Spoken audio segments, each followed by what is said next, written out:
Hello guys, வணக்கம் and welcome back to சிறப்பு media 2.0. நான் உங்கள் உதய். இந்த வீடியோவில் நம்ம எதை பற்றி பார்க்க போகிறோம் அப்படின்னு பார்த்தீங்கன்னா, பிக் பாஸ் சீசன் 9 உடைய 8வது வாரத்துக்கான முதல் நாள் ஓட்டிங் முடிவுகளை தான் இந்த வீடியோவில் முழுசாக வந்து பார்க்க போகிறோம். ஸோ இந்த வீடியோக்கு போகிறதுக்கு முன்னாடி நம்மளோட சேனலை சப்ஸ்கிரைப் பண்ணாதவங்க சப்ஸ்கிரைப் பண்ணி வச்சுக்கோங்க. பக்கத்தில் ஒரு பெல் ஐக்கான் இருக்கும், அதையும் ப்ரெஸ் பண்ணி ஆலில் போட்டுக்கோங்க. அப்போ தான் நாங்கள் அப்டேட் பண்ணுற ஒவ்வொரு விஷயமும் உங்களுக்கு நோட்டிஃபிகேஷனாக வந்து சேரும். அதுதான் இந்த வீடியோ குறைஞ்சபட்சம் ஒரு 1000 லைக்கான எதிர்பார்க்குறோம். ஸோ லைக்கை போடுங்க, வீடியோ பாருங்கள். வாங்க இந்த வீடியோக்குள்ள வந்து போகலாம். இந்த வாரத்தை பொறுத்த வரையிலும் ஒட்டுமொத்தமாக 11 பேர் வந்து நாமினேட் ஆயிருக்காங்க. ஸோ அந்த 11 பேர்ல நம்பர் 1 பொசிஷன்ல யார் இருக்காங்க அப்படின்னு பார்த்தீங்கன்னா, the one and only Vikram விக்கல்ஸ் அவர்கள். ஸோ இவர் வாங்கிய ஓட்டுகளோட எண்ணிக்கை அப்படின்னு சொல்லி பார்க்கும்பொழுது 13,378 ஓட்டுகள் ஆகும். அண்ட் பர்சன்டேஜ் ஆஃப் ஓட்டிங்ஸ் அப்படின்னு சொல்லி பார்க்கும்பொழுது 16.41% இருந்துட்டு இருக்காங்க விக்கல்ஸ் விக்ரம் அவர்கள். ஸோ ஆக்சுவலாக இவரை பார்த்த உடனே கண்டிப்பாக உங்களுக்கெல்லாம் ஷாக் ஆயிருக்கும். அது எப்படிடா இந்த ஆள் போய் நம்பர் 1 இருக்காரு அப்படின்னு சொல்லி நீங்கள் கேட்கலாம். மனுஷன் வேறு லெவலில் கேம் ப்ளே பண்ணிகிட்ருக்காரு. எப்படியெல்லாம் வந்து பார்வதி எக்ஸ்போஸ் பண்ணுறாரு, திவ்யாவை எக்ஸ்போஸ் பண்ணுறாங்க, சாண்ட்ராவை அடித்து ஓட விட்டுட்டுருக்காரு. ஸோ அதன் காரணமாக தான் விக்ரம் அவர்கள் பயங்கரமாக ஸ்கோர் பண்ணிட்டுருக்காரு. மேபி இனி வரும் காலங்களில் அது மாறத்துக்கான வாய்ப்புகள் இருக்குது. 2வது பொசிஷனில் பார்வதி, அவங்க வாங்கிய ஓட்டுகளோட எண்ணிக்கை 10,670 ஓட்டுகளாகும். அண்ட் பர்சன்டேஜ் ஆஃப் ஓட்டிங்ஸ் அப்படின்னு சொல்லி பார்க்கும்பொழுது 13.09% அது இருந்துட்டு இருக்காங்க பார்வதி அவர்கள். ஆக்சுவலாக பார்வதிக்கு ஒரு நல்ல ஸ்கோப் வந்து இருக்குது. ஆனால் பார்வதி அவர்களுடைய வாய் தான் கொஞ்சம் பிரச்சனையாக வந்து இருக்குது. அந்த வாயை மட்டும் கொஞ்சம் சரி பண்ணிக்கிட்டாங்கன்னு வச்சுக்கோங்களேன், கரெக்டாக இருக்கும். ஏன்னா கேமை வந்து சீக்கிரமாக புரிஞ்சுக்கிறது, அதில் இருக்கக்கூடிய லூப் ஹோலை பற்றி தெரிஞ்சுக்கிறது, எல்லா விஷயங்களும் வந்து பார்த்திங்கன்னா பார்வதிக்கு தெரியும். பட் இதை கரெக்டாக பாசிட்டிவே யூஸ் பண்ணாங்க அப்படின்னா சூப்பராக வந்திருக்கும். 3வது பொசிஷனில் கமருதீன் 10,587 ஓட்டுகள் வந்து வாங்கியிருக்காங்க. அண்ட் பர்சன்டேஜ் ஆஃப் ஓட்டிங்ஸ் அப்படின்னு சொல்லி பார்க்கும்பொழுது 12.98% இருந்துட்டு இருக்காங்க கமருதீன் அவர்கள். ஆக்சுவலாக இவர் ஒரு சேஞ்ச் ஓவர் கொண்டு வந்தாருங்க, வேறு லெவல் இருந்துச்சு. நீங்கள் ரீல்ஸ் எல்லாம் கூட பார்த்துருப்பீங்க. அன்னினா இருப்பாங்க, திடீர்னு ரெமோவா மாறுவாங்க, திடீர்னு வந்து பார்த்திங்கன்னா அம்பியா மாறி இருப்பாங்க. ஸோ இப்போ இவர் வந்து பார்த்திங்க அப்படின்னா அன்னியன் மோட்லேருந்து இப்போ ரெமோ மோடுக்கு வந்து போயிருக்காப்புல.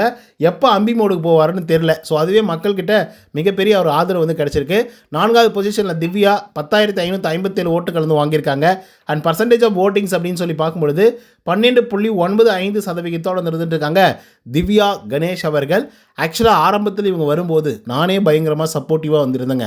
ஏன்னா அப்படி பேசினாங்க, டிசிப்ளின், டெக்கோரம், அப்படி இப்படின்னு பேசும்போது சூப்பராக இப்படி ஒரு கான்செப்டை வந்து வீட்டுக்குள்ளே கொண்டு வந்தாங்க அப்படின்னா வேறு லெவல் இருக்கும். ஏன்னா ஒவ்வொருத்தரும் அப்படி தான் வந்து இருந்துட்டு இருக்கானுங்க.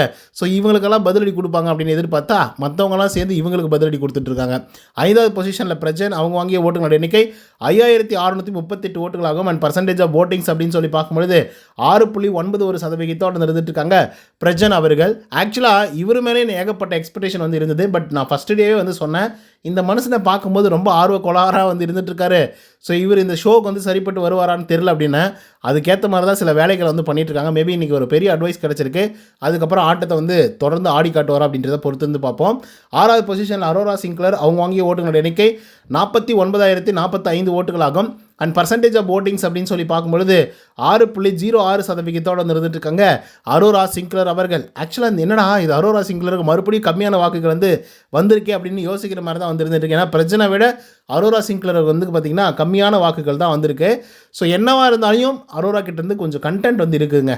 ஏன்னா கமருதீன், பார்வதி, அதுக்கப்புறம் அரோரா அப்படின்னு சொல்லி ஒரு ட்ரையாங்கல் சீரிஸ் வந்து போயிட்டுருக்கு. அது பார்க்குறதுக்கு சில பேர் வந்து பார்த்திங்கன்னா இருக்காங்க.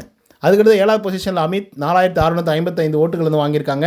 அண்ட் பர்சன்டேஜ் ஆஃப் ஓட்டிங்ஸ் அப்படின்னு சொல்லி பார்க்கும்பொழுது 5.71% வந்து இருந்துட்டு இருக்காங்க அமித் பார்கவ் அவர்கள். ஆக்சுவலாக அமித் மேலே எனக்கே மிகப்பெரிய அளவில் ஒரு நம்பிக்கை வந்து இருக்குது. பட் அமித் அவர்கள் வந்து கரெக்டாக ஃபைன் டியூன் பண்ணி அந்த கேமை வந்து ப்ளே பண்ண மாட்டேங்கிறாரோ அப்படின்ற மாதிரி வந்து தோணுது. நல்லா சிந்திக்கிறாரு, நல்லா பாட்டு பாடுறாரு, நல்லா என்டர்டெய்னிங்கெல்லாம் வந்து பண்ணுறாப்புல. ஏதோ ஒரு விஷயம் வந்து பார்த்திங்கன்னா மிஸ் ஆகுது. மேபி மற்றவங்களாம் சண்டை போடுறதுனால இவர் பண்ணக்கூடிய விஷயங்கள் பெருசாக வந்து வெளியே தெரியலையோ அப்படின்ற மாதிரி வந்து இருக்குது. அதுக்கப்புறமா 8வது பொசிஷனில் சாண்ட்ரா, அவங்க வாங்கிய ஓட்டுகளோட எண்ணிக்கை 4,649 ஓட்டுகளாகும். அண்ட் பர்சன்டேஜ் ஆஃப் ஓட்டிங்ஸ் அப்படின்னு சொல்லி பார்க்கும்பொழுது 5.7% இருந்துட்டு இருக்காங்க சாண்ட்ரா அவர்கள்.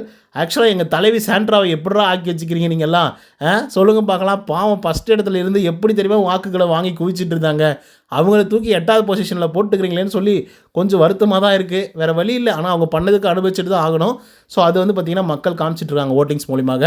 9வது பொசிஷனில் கனி 4,623 ஓட்டுகள் வந்து வாங்கியிருக்காங்க. அண்ட் பர்சன்டேஜ் ஆஃப் ஓட்டிங்ஸ் அப்படின்னு சொல்லி பார்க்கும்போது 5.67% இருந்துட்டு இருக்காங்க கனி அவர்கள். ஸோ இது கனியா இல்லை பழுத்த கனியா அப்படின்னு கேள்வி கேட்குற அளவுக்கு வீட்டுக்குள்ளே பலவிதமான சூனிய வேலைகளை வந்து பண்ணிகிட்ருக்காங்க கனி அவர்கள். பட் இப்போதைக்கு வந்து பார்த்திங்க அப்படின்னா கனிக்கு ஓரளவுக்கு சப்போர்ட் வந்து கிடச்சிருக்கு. பட் நான் மறக்க மாட்டேன், கனி எப்படிப்பட்ட ஆள் அப்படிங்கிறதெல்லாம் எங்களுக்கு தெரியும். அவங்க எப்படிப்பட்ட ஆள், சால்ட்டு கனின்னு பேர் எப்படி வந்துச்சு அப்படின்றதெல்லாம். அதுக்கடுத்து தான் வியானா வந்து இருந்துட்டுருக்காங்க 10வது பொசிஷனில் 4072 ஓட்டுகள் வந்து வாங்கியிருக்காங்க. அண்ட் பர்சன்டேஜ் ஆஃப் ஓட்டிங்ஸ் அப்படின்னு சொல்லி பார்க்கும்பொழுது 4.99% இருந்துட்டுருக்காங்க வியானா அவர்கள். ஸோ வியானாவை பொறுத்த வரையிலும் எப்படிப்பட்ட ஆள் அப்படின்னு பார்த்தீங்க அப்படின்னா, இந்த வாரத்தில் எவிக்ட் ஆகி வெளியே போகக்கூடிய ஒரு ஆளாக வலம் வந்துட்டுருக்காங்க. கருமம் அது அமைதியாக வந்து மேக்கப்பை போட்டுக்கின்னு ஜாலியாக ஃபன் பண்ணிவிட்டு சாப்பிட்டு தூங்கிட்டு அப்பப்போ 4 பாயிண்ட்டை வந்து பேசியிருந்தா கூட மக்கள் வந்து பயங்கரமாக தெறிக்க விட்டுருப்பாங்க. அவங்களுக்கு நல்ல வாக்குகளை வந்து செலுத்தியிருப்பாங்க. லவ் கண்டென்ட்னு ஒரு கன்றாவி கண்டென்ட்டை எடுத்து காணாமல் போக போகிறாங்க வியானா. அது மட்டும் தான் சொல்ல முடியும். அடுத்ததாக கடைசி பொசிஷனில் ரம்யா அவர்கள் வந்து இருந்துட்டுருக்காங்க. அவங்க வாங்கி ஓட்டுகளோட எண்ணிக்கை அப்படின்னு சொல்லி பார்க்கும்பொழுது 3728 ஓட்டுகளாகும். அண்ட் பர்சன்டேஜ் ஆஃப் ஓட்டிங்ஸ் அப்படின்னு சொல்லி பார்க்கும்பொழுது 4.57% இருந்துட்டுருக்காங்க ரம்யா ஜோ அவர்கள். ஸோ இந்த ஜோ அவர்களை ஜோ அப்படின்னு சொல்லி கூப்பிட்டா கூட ஓடி போயிடும் அந்த ரம்யா வீட்டுக்கு. ஸோ அப்படிப்பட்ட ஆளை வந்து வீட்டுக்குள்ளே உட்கார வச்சு ஒன்றுத்துக்குமே வழி இல்லாமல் ஒழுங்காக கண்டென்ட்டும் கொடுக்க முடியல அவங்களால. மற்றவங்க கூட சேர்ந்து வந்து ஒரு ஆர்கனைஸ்டாகவும் இருக்க முடியல. எல்லா இடத்துலையும் பிரச்சனை. நான் நட்புக்காக வந்தேன், அன்புக்காக வந்தேன், ஃபேமிலிக்காக வந்தேன் அப்படின்னு சொல்லி இந்த பிக் பாஸ் வீட்டுக்குள்ளே இன்னும் கூட சீன் போட்டுட்ருக்காங்க. சரி, இவங்க தான் இப்படி பண்ணுறாங்க அப்படின்னா சாண்ட்ரா அனந்திக்கு பிரச்சனை அவர்கள் போனதை பார்த்து அப்படி அளந்ததுக்கு அப்படி நடிப்பு அப்படி ஒரு நடிப்பு அப்படின்னு சொல்லிட்டு இருந்தாங்க.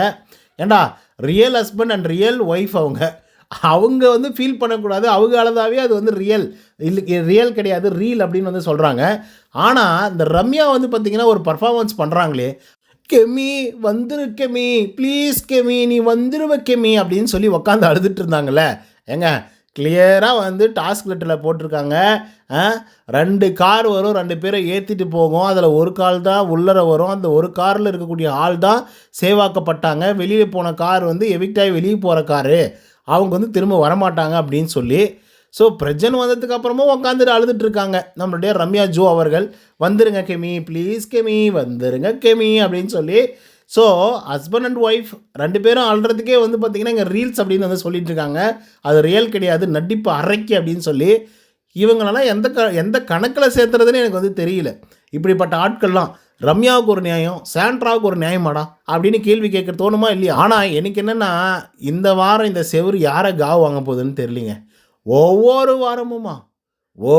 வாரமுமா கம்மியான வாக்குகளை வாங்கி வாங்கி வாங்கி கடைசி வரைக்கும் சேவாக்கப்பட்டு பட்டு நேற்றுக்கெல்லாம் கூட சொன்னாங்க. இந்த 50 நாள் கடந்த ஆள்களில் யார் இவங்கெல்லாம் சீக்கிரமாக வீட்டுக்கு போயிருக்க வேண்டிய ஒரு ஆள், அப்படிப்பட்ட ஆளை சொல்லுங்கள் அப்படின்னு சொல்லும்போது எல்லாருமே ரம்யா பேரை தான் சொன்னாங்க. முக்கால்வாசி பேர் உள்ளே இருக்கிறவங்களுக்கும் தெரியுது, வெளியே இருக்கிறவங்களுக்கும் தெரியுது.